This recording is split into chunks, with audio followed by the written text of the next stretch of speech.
شہر اقتدار میں عام انتخابات کی بازگشت، صدر عارف الوی کی طرف سے کسی بھی وقت عام انتخابات کی تاریخ کا اعلان متوقع۔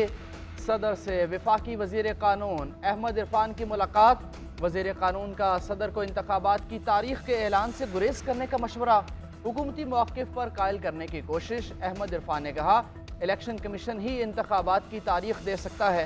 عارف الوی نے کہا کہ آئین کے تحت انتخابات کی تاریخ دینا صدر کا اختیار ہے۔ مشاورتی عمل کا اچھی نیت کے ساتھ جاری رہنا ملک میں جمہوریت کے لیے مثبت ہوگا۔ ذرائع کے مطابق صدر نے الیکشن کی تاریخ کا اعلان کیا تو وزارت قانون الیکشن کمیشن کو تاریخ مسترد کرنے کا مشورہ دے سکتی ہے۔ الیکشن کمیشن اٹارنی جنرل اور وزارت قانون کی رائے سے صدر کے عہدے کی میعاد ختم ہو چکی، عارف الوی عبوری صدر ہیں۔ الیکشن کمیشن نے انتخابات کی تاریخ کا اعلان کر دیا۔ عارف الوی الیکشن کی تاریخ دے کر نیا بحران پیدا کرنے کی کوشش کریں گے، یہ اٹک میں بیٹھے شخص کی وجہ سے ہو رہا ہے۔ مسلم لیگ نون کے رہنما عطا طارق کی نیوز کانفرنس، کہا صدر کو الیکشن کی تاریخ دینے کا اختیار کس نے دیا؟ معیشت بہتر ہونے لگی ہے تو یہ سازشوں پر اتر آئے ہیں۔ آئین کے مطابق صدر کو وزیر اعظم کے ایڈوائز پر عمل کرنا ہوتا ہے۔ سابق وزیر اطلاعات مریم اورنگزیب نے کہا کہ عارف الوی صدارتی مدت پوری ہونے پر ایوان صدر خالی کرنے کی تاریخ دیں، اپنا بوریا بستر اٹھائیں اور پی ٹی آئی سیکریٹریٹ منتقل ہو جائیں۔ 4 سال معیشت تباہ اور ملک کو ڈیفالٹ کرنے والوں کا کٹ پتلی نیا آئینی بحران پیدا کرنے پر تلا ہوا ہے۔ ملک میں افراتفری اور فساد کی یہ سازش بھی ناکام ہوگی۔ کولمبو میں بارش رک گئی، پاکستان اور بھارت کے درمیان ہائی وولٹیج ٹاکرا، بھارتی کھلاڑیوں کی پاکستان کے خلاف جارحانہ بلے بازی، اوپنرز کی 9 سنچریوں کے بعد کوہلی اور راہل کی سنچریاں، پاکستانی بولرز وکٹیں جلد گرانے میں ناکام۔ میچ 50 اوورز کا ہی ہوگا۔ میچ 1 گھنٹہ 40 منٹ کی تاخیر سے شروع ہوا۔ کل بھی بارش کے باعث کھیل روک دیا گیا تھا۔ پاکستان ٹیم کو بڑا جھٹکا، حارث روف انفٹ ہو کر میچ سے باہر۔ پاکستانی شائقین میچ کے لیے پرجوش۔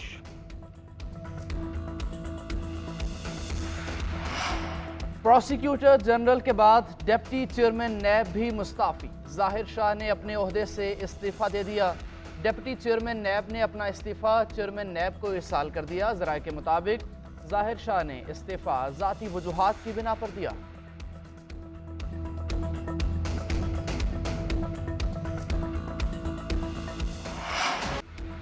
آئینی معاملات میں الجھا کر عدالت کا امتحان لیا گیا۔ کئی مرتبہ عدالت خود سخت امتحان اور ماحول کا شکار بنی۔ جو واقعات پیش آئے انہیں دہرانا نہیں چاہتا، لیکن عدالتی کارکردگی متاثر ہوئی۔ تمام واقعات آڈیو لیکس کیس میں اپنے فیصلے کا حصہ بنائے ہیں۔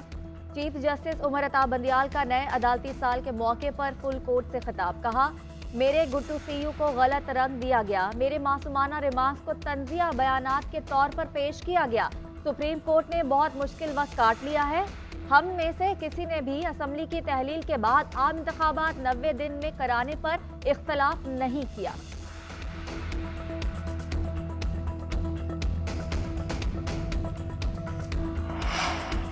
چیف جسٹس عمر عطا بندیال کا جسٹس قاضی فائز عیسیٰ کے لیے نیک تمناؤں کا اظہار، کہا تمام ساتھی ججوں کا میرے ساتھ برتاؤ بہت اچھا رہا، جہاں آزاد دماغ ہوں وہاں اختلاف ہوتا ہے۔ جسٹس قاضی فائز عیسیٰ بہت اچھے انسان ہیں، میری اور ان کی اپروچ الگ ہے۔ صحافی کا چیف جسٹس سے فل کورٹ ریفرنس لینے سے متعلق سوال، چیف جسٹس سے کہا میں نے ابھی تک اس بارے میں نہیں سوچا اور فیصلہ نہیں کیا۔ جسٹس قاضی فائز عیسیٰ نے کہا کہ ہم بھی انتظار کر رہے ہیں، جیسے پتہ چلے گا بتا دیں گے۔ ویسے چیف جسٹس نے آج تقریر میں کہا ہے کہ شاید یہ میرا آخری خطاب۔ سیاسی اور پارلیمانی نظام ناکام ہو جائے تو اس کا بوجھ عدلیہ کے کندھوں پر آتا ہے۔ سپریم کورٹ بار ایسوسی ایشن کے صدر عابد زبیری کا فل کورٹ سے خطاب، کہا الیکشن کمیشن بہانے بازی سے انتخابات 90 دن میں کرانے سے گریزاں ہے۔ آئین سے روگردانی پر الیکشن کمیشن کے خلاف آرٹیکل 6 کے تحت کارروائی ہونی چاہیے۔ ملٹری کورٹس میں سویلینز کے ٹرائل کے خلاف درخواستیں بھی مقرر کی جائیں۔ اٹارنی جنرل نے کہا کہ بینچز اور ججز تعیناتیوں کی بازگشت پارلیمان میں سنی گئی۔ عدالت نے متعدد مواقع پر ثوابدیدی اختیارات میں شفافیت پر زور دیا۔ کوئی وجہ نہیں کہ سپریم کورٹ اس اصول کا خود پر بھی اطلاق کرے۔ نئے عدالتی سال پر ہم جوڈیشل لیڈرشپ کی تبدیلی کے مرحلے سے بھی گزر رہے ہیں۔